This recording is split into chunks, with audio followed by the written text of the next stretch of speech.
Aí galera de casa, mais um vídeo top no nosso canal, viu? Hoje a gente vai estar falando dessa caixinha de som da Altomex, viu? Uma caixinha de som que é AL5115, uma caixinha de 20 watts de potência, galera. Ó, caixinha bacana, então uma caixinha de som que ela pega Bluetooth, pega pendrive, cartão de memória, viu galera? E também aqui, ó, atrás, ó, botãozinho que liga e desliga.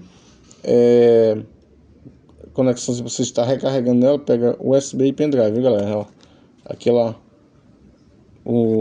tem esse jogozinho de luz aqui na frente. Então o videozinho dela tá completo aí no nosso canal, galera, Eletrônicos em Casa, viu? E agora a gente vai estar testando o Bluetoothzinho dela, ó.